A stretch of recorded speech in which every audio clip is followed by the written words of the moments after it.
The Enigma of the Sphinx, Secrets Beyond the Stone. The Sphinx is a model of a legendary animal with the body of a lion and a human head, cut from limestone. All things considered, it was initially covered with a layer of mortar and shaded. Hints of the first tones are as yet noticeable close to one of its ears. The Sphinx is situated on the Giza level on the west bank of the Nile in Giza, Egypt, and is additionally the gatekeeper of the level. It is the most established known amazing model, around 73.5 meters long, remembering 15 meters for length of its front foot, 19.3 meters wide, and its most elevated range from the beginning around 20 meters to the highest point of the head.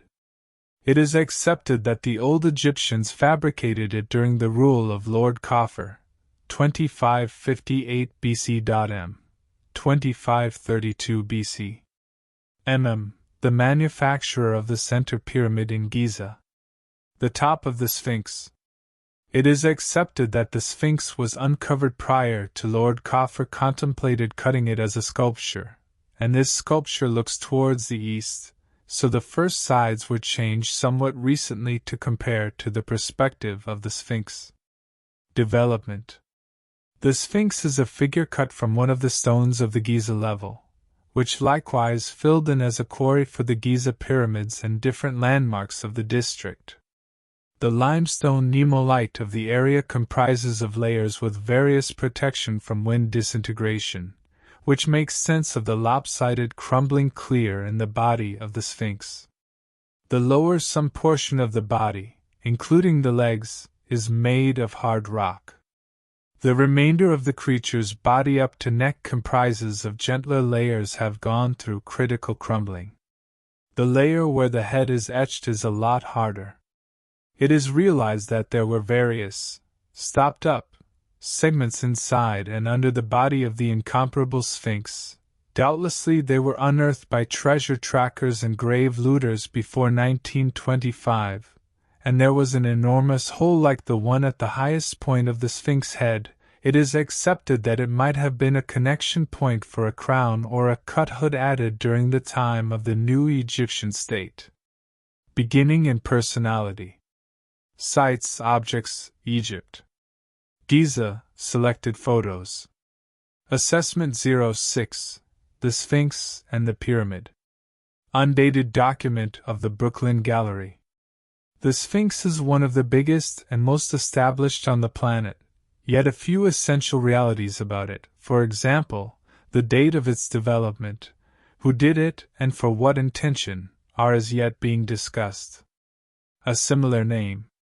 It is difficult to get out whatever name the Sphinx manufacturers provided for their sculpture, since the Sphinx shows up in no known engraving of the antiquated Egyptian realm, and there are no engravings anyplace depicting its development or unique reason.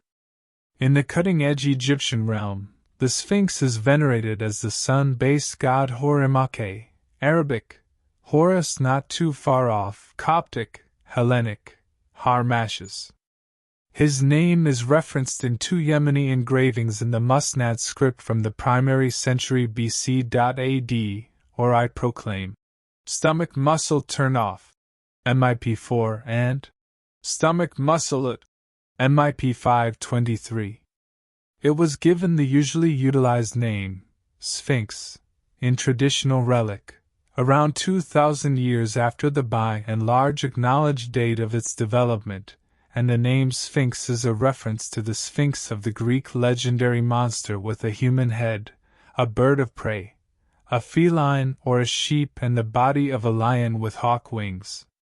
Albeit the incomparable Sphinx, similar to the other Egyptian sphinxes, has the top of a man and doesn't have wings like the Greek Sphinx. The English word Sphinx comes from the Old Greek word Sphinx, after the name of the Greek fanciful being. Sphinxes in antiquated books. This sculpture is referenced in numerous old stories and books. It is likewise referenced in antiquated Greek and Roman folklore. This sculpture is an imaginary animal from the old legends of Egyptian history. The Egyptians, Greeks, and individuals of the close to east had tales about these creatures. As per a few forms, the Sphinx has the body of a lion and a human head, a zero or a ram. The Sphinx at times shows up with wings and a serpentine tail. Originator and time period. In spite of the fact that there have been clashing proof and perspectives throughout the long term, the perspective embraced by current Egyptology actually proposes that the incomparable Sphinx was worked in around 2500 BC, approximately AD, by Lord Khafre, the manufacturer of the Second Pyramid of Giza. Salem Hassan, writing in 1949 about the new unearthings of the Sphinx upbuilding, summed up the issue. Considering all things, it appears to be that we ought to ascribe the credit for raising this sculpture, the most grand on the planet, to Khafre, yet consistently with this booking, there is certainly not a solitary contemporary engraving that interfaces the Sphinx with Khafre. In this way, as it might appear, we should regard the proof as fortuitous, until such time as the job of karma in the spade will uncover to the world a particular sign of the home of the Sphinx. The conditional proof referenced by Hassan remembers the area of the Sphinx for the setting of the funerary complex encompassing the subsequent pyramid, generally connected with Khafre. Aside from the roadway, the pyramid and the Sphinx, the complex likewise incorporates the Sphinx sanctuary and the Valley sanctuary, the two of which show a comparative plan to their inside courts. The sanctuary of the Sphinx was assembled utilizing blocks cut from the Sphinx outbuilding, while the blocks of the Valley sanctuary were removed from the level, some gauging as much as 100 tons. The diorite sculpture of Khafre, which was found covered topsy-turvy with other garbage in the Valley sanctuary, is professed to help the Khafre hypothesis. The Sphinx painting raised by ruler Thutmose IV associates the Sphinx with Khafre. While the canvas was found, its texts were harmed and fragmented, and as it were Khaf, not Khafre, was shown. A portion has been deciphered, which we bring to him, bulls, and every one of the vegetables are little. We will commend the win over, frightened, the made sculpture of molecule Harimake. The Egyptologist Thomas Youthful, tracking down the pictograph Khaf in a harmed cartridge used to encase an illustrious name, embedded the glyph Ra to supplement the name of Khafre. At the point when the pillar was re-uncovered in 1925, the lines of the text specifying Khaf were cut off and broken.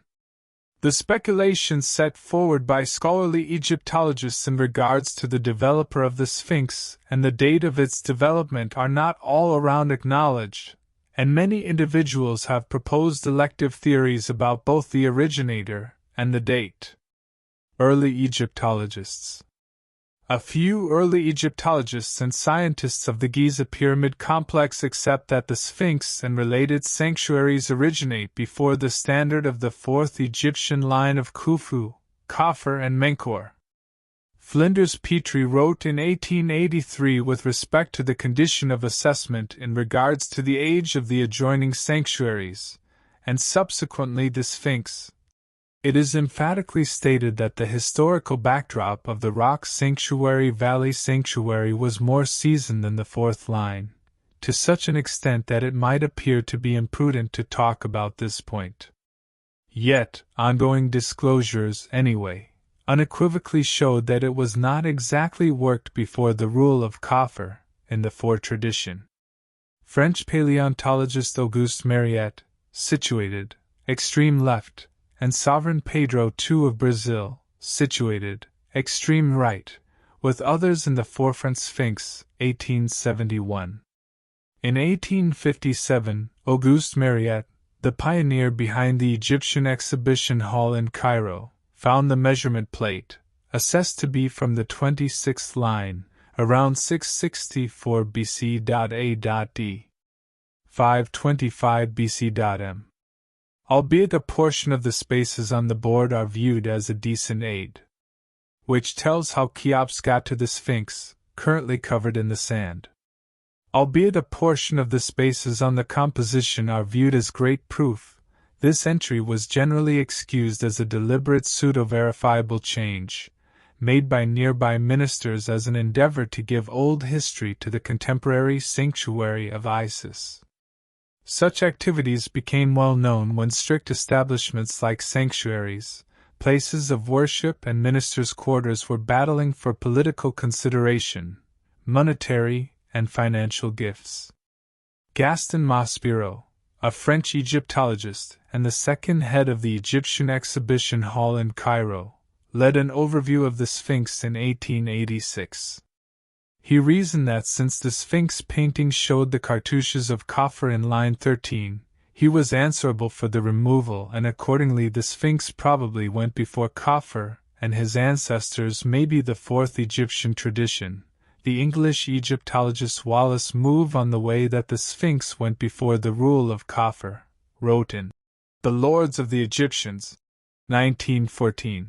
This awesome article, The Extraordinary Sphinx, existed in the times of Khafre. It is conceivable that it is a lot more seasoned than his rule, and that it traces all the way back to the conclusion of the age of the early Egyptian lines.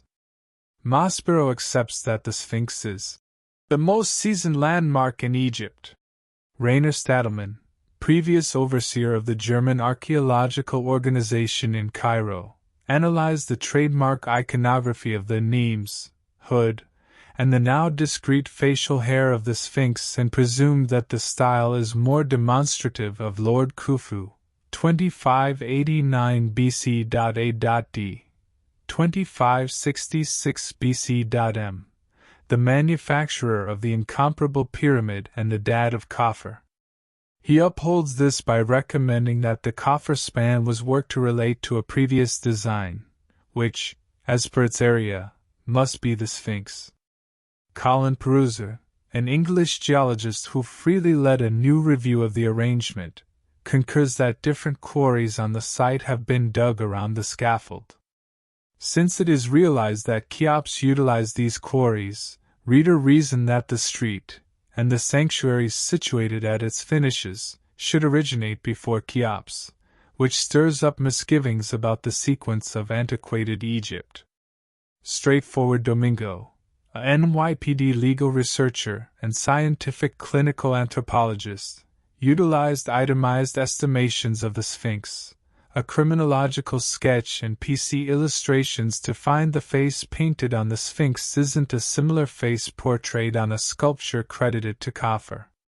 In 2004, Vasile Dobrev of the French Organization of Oriental Paleontology in Cairo reported that he had found new proof that the Sphinx was likely crafted by the obscure Lord Jedavare, 25 to 28 BC. At 2520 BC.M.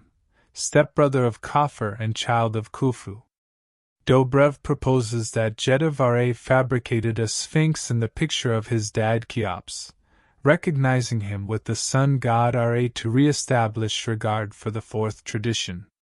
Dobrev additionally calls attention to, as Stadelmann and others, that the scaffold interfacing the pyramid of Khafre with the sanctuaries was worked around the Sphinx, which proposes that it previously existed around then. The Orion connection hypothesis, as made sense of by the well-known creators Graham Hancock and Robert Buffel, depends on the proposed precise connection of the three pyramids at Giza with the three stars scale, Orion, Nalum, star, and region, Orion, the stars structure the Orion belt, and the general positions involved by these stars in 10,500 BC. The creators contend that the geological relationship of the Sphinx and the pyramids of Giza and the Nile compares straightforwardly to the star grouping Leo, the group of stars Orion and the Smooth Way, separately. The hypothesis is considered pseudoarchaeology by Standard Grant. The nose of the one all-inclusive face is absent. Assessment of the Sphinx's face shows that long sticks or etches were pounded into the nose, one down from the extension and the other under the nostril, and afterward used to stick the nose out towards the south. Mark Lehner, who led an archaeological review, reasoned that it was broken with devices at an obscure time between the 300 of years promotion. Drawings of the Sphinx by Frederick Lewis Norton in 1757 showed that the nose was absent. Numerous classic stories exist about the obliteration of his nose. One of the tales erroneously credits it to cannonballs terminated by the multitude of Napoleon Bonaparte. Different stories trade it to being crafted by the Mamluks. Since the X-100 years, some Bedouin creators have asserted that they were the consequence of heathen assaults. The Bedouin student of history al-Makrizi, writing in the 15th century promotion, credits the deficiency of the nose to Muhammad fasting the back, a Muslim Sufi from his Conca Said al-Saidi in 1378 promotion, who found nearby laborers making contributions to the Sphinx in the desire for expanding their collect, and in this way distorted the Sphinx by iconoclasm. As per al-Makrizi, numerous occupants of the region accepted that the expansion and sand covering the Giza level was a retaliation for Zuhr's demonstration of slander. He specifies a child of Qazi Shaba named Muhammad ibn Sadiq ibn Muhammad al-Tabrizi al-Masri who passed on in 1384 promotion. He ascribed the befouling of the Sphinx in the childhood water channels worked by ruler Baibars to him, and furthermore said that he most likely spoiled the incomparable Sphinx. Abd al-Salam al-Munifi expressed that the campaign on Alexandria in 1365 was a heavenly discipline for breaking the nose of one of the Sufi sheikhs of his said Khanate. Notwithstanding the missing nose, it is accepted that an old Egyptian facial hair growth was connected to it, in spite of the fact that it might have been included later periods after the first creation. Egyptologist Vasil Dobrev proposed that assuming the facial hair had been a unique piece of the Sphinx, it would have harmed the sculpture's jawline while falling. The shortfall of noticeable harm upholds his hypothesis that the facial hair was a later expansion. Leftovers of red shade show up on the region of the Sphinx's face. Hints of yellow and blue shade were found somewhere else on the Sphinx, which drove imprint Lehner to propose that the landmark was finished in gaudy comic book tones. It is critical that al-Makrizi has alluded to the contribution of Mutaz ibn Yunus in the episode of breaking the nose of the Sphinx, and he needed to nail the fault to the everlasting fasting. Colin Perusa has recommended that the Sphinx was the focal point of sun love in the early dynastic period, before the Giza level turned into a necropolis in the Old Egyptian realm, 2686 BC. At 2134 BC.M. He connected this to his decisions that the Sphinx, the sanctuary of the Sphinx, the extension and the funerary sanctuary of Khafre are all important for a mind-boggling that originates before the 4th Egyptian line, 2613 BC.A.D. 2494 BC.M. In the cutting-edge Egyptian realm, the Sphinx turned out to be all the more explicitly connected with the sun god. Huremake, Hellenic Harmachis or Horus at the skyline, Lord Amenhotep II, 1427 BC. At 1401 BC.M. By building a sanctuary toward the upper east of the Sphinx very nearly 1,000 years after its development, and devoting it to the faction of Hrmake. A few non-Egyptian people of Ur saw that he looked like the god Horon. The clique of the Sphinx went on in the medieval times. The Sabians of Harran saw it as the entombment spot of Hermes the Loner. Middle Easterner creators depicted the Sphinx as a charm watching the region from the desert. Al-Makrizi portrays it as the charm of the Nile, on which local people accepted that the flood season depended. Al-Idrisi expressed that those wishing to acquire administrative situations in the Egyptian government gave him incense contributions.